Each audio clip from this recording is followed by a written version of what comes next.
శాసనసభ సమావేశాలు ప్రారంభమైనవి. శాసనసభలో చర్చించవలసినటువంటి విషయాలు కానీ, అలాగే శాసన మండలిలో చర్చించవలసినటువంటి విషయాలు కానీ, ఈరోజు ప్రభుత్వం ఏర్పాటై కూటమి ప్రభుత్వం అధికారంలోకి వచ్చిన తర్వాత సుమారు 2.5 ఏళ్ళు అయిపోయింది. ఈ 2.5 ఏళ్ళు అయిపోయిన దానిలో వాళ్ళు ఇచ్చినటువంటి వాగ్దానాలు, ఆ వాగ్దానాల ద్వారా ప్రజలకు మోసం చేసి అధికారం చేజిక్కించుకున్నటువంటి వీళ్ళు మరి ప్రజలు చెబుతున్నటువంటి వాళ్ళ ఆర్తనాదాలని ఒక ప్రజాప్రతినిధులుగా మేము మండలిలో అవి ఎక్స్ప్లెయిన్ చేయాలి, చైర్మన్ గారికి తెలియజేయాలి. తద్వారా ప్రభుత్వాన్ని కదిలించే విధంగా మేము ఉండాలి. మేము ప్రజల నుంచి సేకరించినటువంటి ప్రజా సమస్యలన్నీ తీసుకొని ఈరోజు శాసన మండలికి వచ్చాం. చాలా ఆస్తం వచ్చాం. 4 రోజుల సమావేశాలు. మరి విద్య సర్వనాశనం చేశారు. నాడు నేడు అనేది అడ్రస్ లేకుండా చేసి పడేసినారు. మరి వైద్యం ఆరోగ్యశ్రీ అయితే అడ్రస్ లేకుండా చేశారు. 3224 రోగాలు ఉంటే ఈరోజు 1600-1700 రోగాలకి దించేసి ఏ రోగానికి వెళ్ళినా ఆ రోగి ఆసుపత్రికి వెళ్తే దీనికి ఆరోగ్యశ్రీ రాదు, తిరిగి వెళ్ళిపోండి అని చెప్పే దుస్థితి వచ్చింది. మరి ఆరోగ్యశ్రీ మీద మాట్లాడాలి, అలాగే వ్యవసాయం మీద మాట్లాడాలి. వ్యవసాయ శాఖ మంత్రి సర్వనాశనం చేశాడు. చరిత్రలో ఎప్పుడూ లేని విధంగా కని విని ఎరుగని రీతిలో ఈరోజు వ్యవసాయం అట్టడుగున ఉంది. ఇవి మాట్లాడాలి. అలాగే డిఎస్సి మీద జరిగినటువంటి ఘోరాలు, ఈ అన్యాయాలన్నీ కూడా మాట్లాడదామని మేము వస్తే ప్రారంభంతోనే వాయిదా, ఏ విషయాన్ని కూడా చర్చించడానికి అవకాశం ఇవ్వట్లేదు. ప్రతిపక్ష హోదాతో మేము వెళ్ళి నిలబడితే కనీసం మా మాట పట్టించుకోవట్లేదు. ఈ పరిస్థితుల్లో మా ఎల్ఓపి గారు ఉన్న మా బొత్స సత్యబాబు గారు ప్రతిపక్ష నాయకుడిగా వారు అడగాల్సినటువంటి మాటలు వారు అడుగుతున్నారు. అడుగుతునే సందర్భంలో మరి అచ్చెన్నాయుడు వ్యవసాయ శాఖ మంత్రి సడన్గా లేచి మరి దద్దమ్మ అని బొత్స సత్యబాబు గారు లాంటి ఒక సీనియర్ లీడర్ని, ఇంచుమించు 40-45 సంవత్సరాలు అయింది ఆయన అధికారాల్లో మరి పార్టీలు ప్రభుత్వంలో ఉండి ఎన్నో హోదాలు అనిపించినటువంటి సుదీర్ఘ చరిత్ర కలిగినటువంటి నాయకుడిపై దుర్మార్గంగా దద్దమ్మ అని మాట్లాడారు. నేను ఒక్కసారి 2008లో ఈ అచ్చెన్నాయుడు తాలూకా దుష్ప్రవర్తనని, అతడి ఆకారాన్ని, అతడి మైండ్ సెట్కి నేను ఆంబోతు అని పేరు పెట్టాను. 2008లోనే శ్రీకాకుళంలో పెట్టాను. ఆంబోతు, తొండపోతు అని పిలుస్తుంటాం మేము. అయితే సర్లే, ఇంకా కాలక్రమేణా ఎన్నిసార్లు ఈ పదం ఇదే వాడుతుంటామని అనుకున్నాను నేను. కానీ ఈరోజు విచిత్రంగా హౌస్లో ఎమ్మెల్సీలు అందరి నోటి నుంచి కూడా, ఎమ్మెల్సీలు అందరూ కలిపి కూడా ఆంబోతు అచ్చెన్నాయుడు దున్నపోతు అని గట్టిగా అందరూ కూడా ప్రతిఘటించారు. అంటే కొన్నేళ్ల క్రితం ఆంబోతు అని పెట్టినటువంటి ఆ పేరు ఈరోజు సార్థకమైంది. కౌన్సిల్ సాక్షిగా రికార్డెడ్గా ఈరోజు రికార్డ్ అయింది. రాష్ట్ర ప్రజలందరూ కూడా ఈరోజు అచ్చెన్నాయుడిని ఆంబోతు అచ్చెన్నాయుడు అని పిలవచ్చు.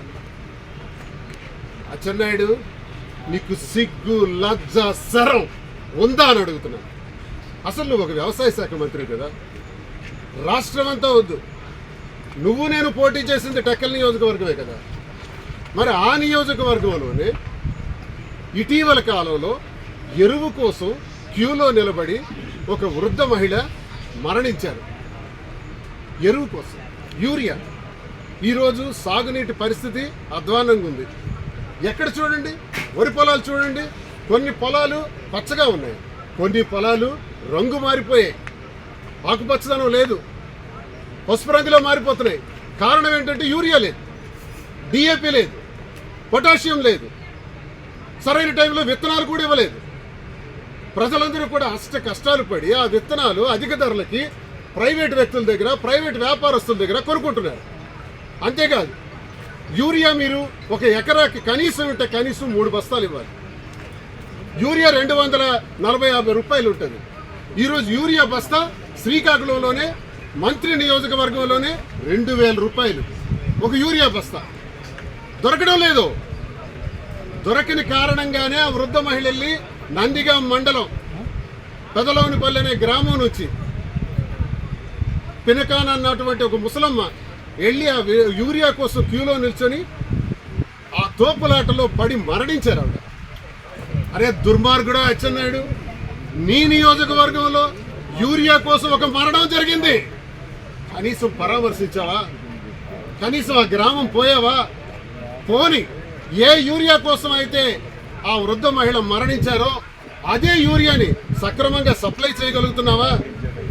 ఎకరాకి 3 బస్తాలు ఇవ్వాలంటే ఈ రోజు కూడా రాష్ట్రం మొత్తం మీద 1 బస్తా సక్రమంగా అందలేదు. ఏంటిది?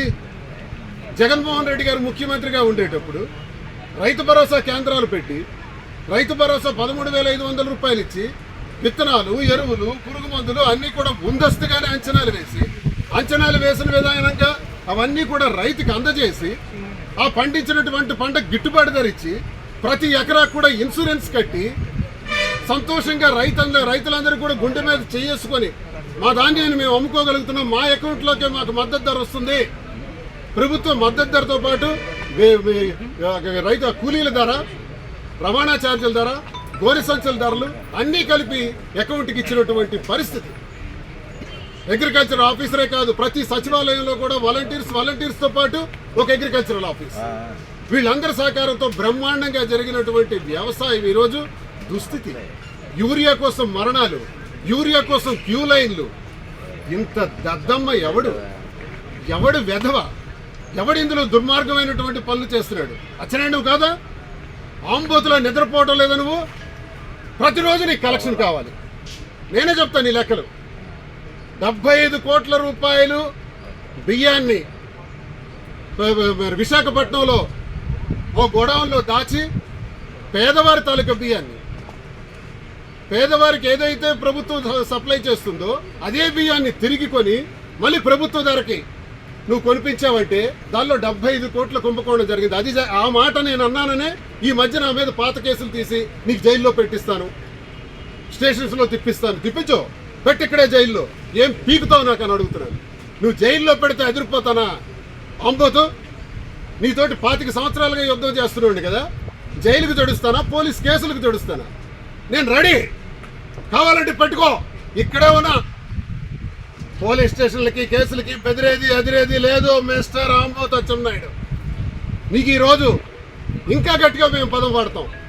నువ్వు వైఎస్ఆర్ కాంగ్రెస్ పార్టీ గురించి కూడా ఎక్కువగా మాట్లాడుతూ గొడ్డలి పార్టీ అంటున్నావు. ఇది వెన్నుపోటు పార్టీ. ఆ మాట నేను ఎందుకు అనాలి? నువ్వే అన్నావు కదా, పార్టీ లేదు బొక్క లేదు. రే ఆ చట్నీ ఉందా? చట్నీరా, చట్నీ గట్టి చట్నీ. అరే ఆడే సరిగ్గా ఉంటే మనకెందుకురా ఈ బాధ? ఆడంటే ఎవడు?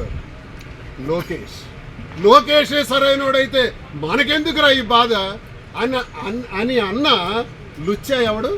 నువ్వే కదా ఆంబోతు.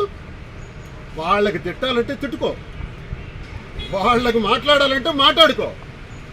వైఎస్ఆర్ కాంగ్రెస్ పార్టీ గురించి గొడ్డలి పార్టీ, నీ పార్టీకేమో పార్టీ లేదు బొక్క లేదు అనుకుంటే అనుకోవచ్చు.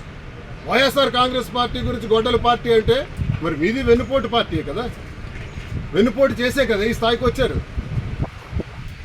సభా సమావేశాలు నిర్వహించడానికి అవకాశం ఇవ్వకుండా ఇలాంటి దుర్భాషలు ఆడుతూ సభా సమయాన్ని వృధా చేస్తే మీ టైం దగ్గర పడిపోతుంది.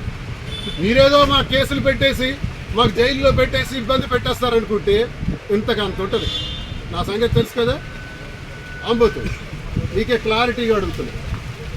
జైల్లో పెట్టించేస్తాము, ఇబ్బందులు పెడతాము, అరెస్ట్ చేసేస్తాము, నోటుకొచ్చినట్టు బొత్స సత్యబాబు గారు లాంటి గారు కూడా వారితో కూడా మాట్లాడతాము, ఇష్టానుసారంగా మాట్లాడతామంటే చూస్తూ ఊరుకో. చేతికి గాజులు వేసుకొని మేమే లేం, గట్టిగా దీన్ని ప్రతిఘటిస్తాం. ఈ అంతు చూస్తాం. ఇదే పరిస్థితి అయితే ఏ తీవ్ర స్థాయికైనా మేము వెళ్ళడానికి, యుద్ధం చేయడానికి నీతో సిద్ధంగా ఉన్నాం. మాట వెనక్కి తీసుకోవాలని కోరుతున్నాను. బొత్స సత్యబాబు గారిపై నేను చేసినటువంటి వ్యాఖ్యలు క్షమించండి అని క్షమాపణ కోరాలని కోరుతున్నాను. నువ్వు క్షమాపణ కోరకపోతే ఇంతకు అంతా అనుభవించే పరిస్థితులు వస్తాయి. మిస్టర్ ఆంబోతు అచ్చెన్నాయుడు, ఒళ్ళు జాగ్రత్త దగ్గరకు పెట్టుకొని మాట్లాడమని హెచ్చరిస్తున్నాను.